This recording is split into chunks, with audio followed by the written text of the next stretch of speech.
What's up, everyone? Welcome to MTXChess. My name is Nathan. Thanks for watching this video. Today we're talking about more endgame fundamentals. What we're talking about today is how to queen or how to play with a pawn when you have rooks on the board. So if we look at this position right here, we see that white has this really nice outside pass pawn. This is a huge theme in endgames. It's such an advantage to have this outside pass pawn. White is going to push this pawn all the way to the end of the board, and black is going to have to defend it. White having the power to make black focus on this far side of the board is a huge advantage. But in this kind of position, really, where is the best place to put your rooks? That's the question we're trying to answer today. So for either the white or the black pieces, anytime you have a passed pawn in an endgame that's going to try and queen, the best place for the rook is right behind the pawn. And I'll kind of show you why. So if it was white to move in this situation, white would play a move like Rook A1. It gets the rook right behind the pawn. This rook's going to be very mobile, and it's not going to be tied down defending the A8 square. Let's say it was black to move. Black might play a move like A8, Rook A8. Now what white can do is they can just move their pawn up the board. Okay. If black would play a move like Rook A5, try and block the pawn, that's totally fine. What white's going to do now is they're going to bring their king into the action. Okay. If both kings come into the action, eventually what's going to happen is the white king's going to get there first, right? And the white king will eventually kind of push the rook off this square. And what we'll have is a position where the rook keeps getting bumped back, like if it was white to move and white, oops. If we go back here, I'll put the king back on. If it was white to move, the king went here, the rook might go all the way back. The pawn's going to come up. And, you know, the black rook can pester the white king, kind of check around, but what's going to end up happening is you're going to get a position like this, where the pawn is all the way at the end of the board, and it's about to queen or something, and eventually the white king is going to come down, and once the white king controls this B7 square, the rook is either going to get kicked off the square or it's going to get traded for the pawn. Okay, and so if the rook gets traded for the pawn, capture, capture. Now white's up a rook, right? And so white being up a rook is obviously going to win the endgame. If we go back like this, let's say the black king gets there first. And this is the position, and it's white to move. Obviously, this pawn is going to go. But because this pawn has to be traded, the black king is really drawn to the edge of the board. And so what the white king can do is come into the black position, into black's position. So if the white king gets there first, the rook will get traded for the pawn, and white will be up a rook. If the black king gets there first, they'll trade away and win the pawn, but then the white king will have the advantage of eating up all these pawns on the black side of the board, right? And so, oh, excuse me. So in this position, white is obviously winning, right? White's going to pick off these pawns and then advance their pawns to the other side of the board. All right, let's set up the original position we had. So it's pretty easy to understand how white is better if they get the rook behind their pawn. Let's say it was a position like this. And I'll put this white rook up here, and I'll put this black rook down here. This black rook has a couple things it can do, right? So the best move for this black rook might be something like check. So you check the king. King's going to come off the back rank, and now the rook over to A1. So this pawn has to be defended, and the best thing for white to do is be on top of the pawn. So now you have the attacking rook on the bottom of the pawn, underneath the pawn, and the defending rook on the top of the pawn.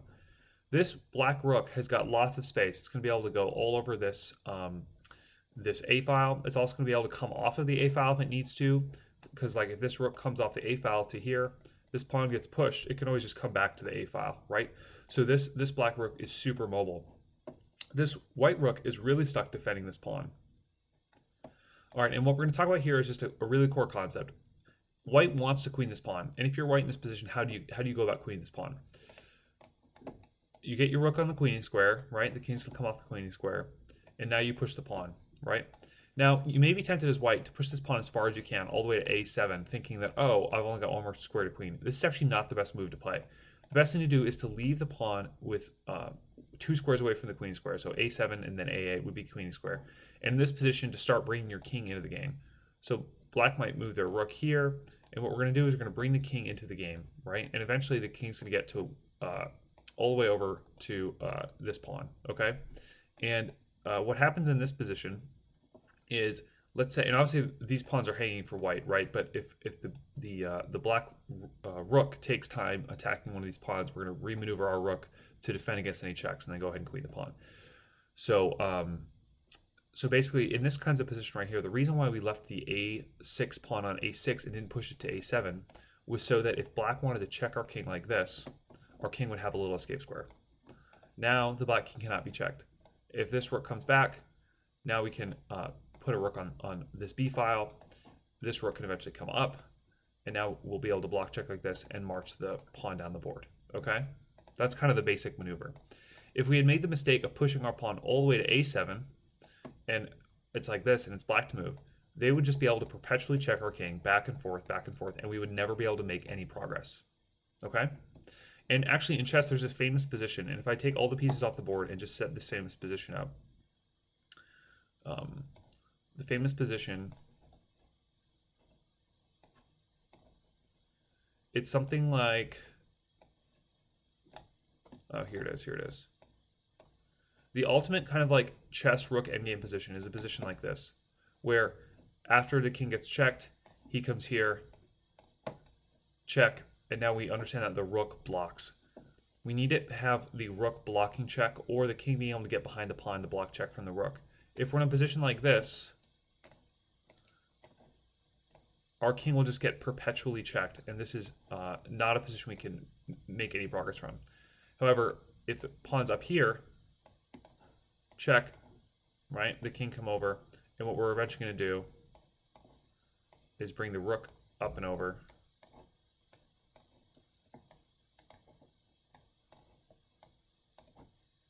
And now our rook is on the underside of our white pawn.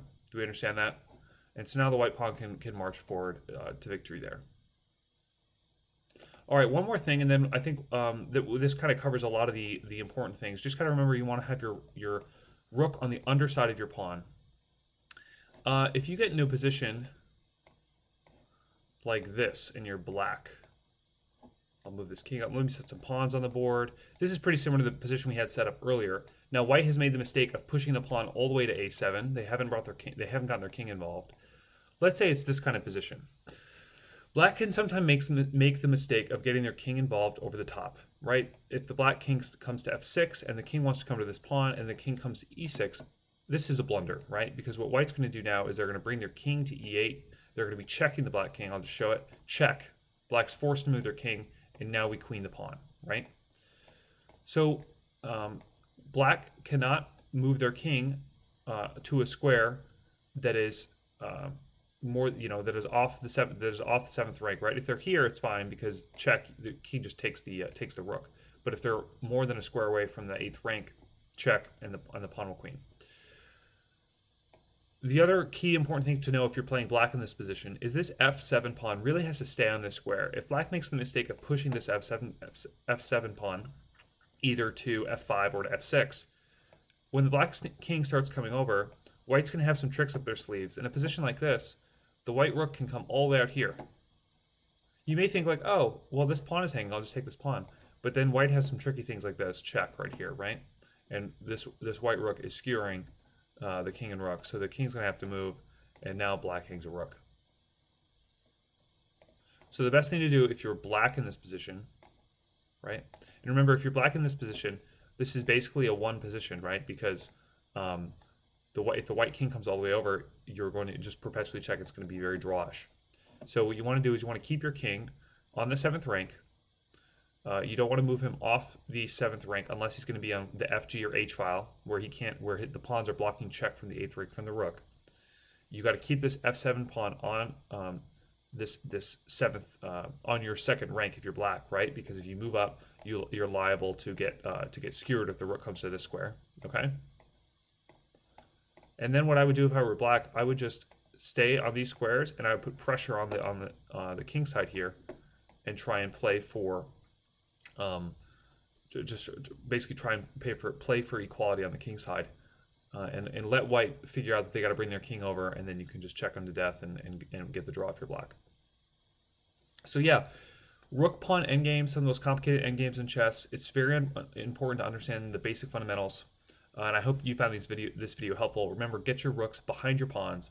And if you're white in this position and you weren't able to get your rook behind your pawn, leave your pawn on a6 or on the 6th rank before your queen, and bring your king involved, and make sure that they have a little square where the king can be tucked away, can be safe from perpetual check. Alrighty, I hope you enjoyed this video. Please like and subscribe. New videos coming every week. And please hit me up on chess.com at MTXOfficial. I'm more than happy to play. Till next time.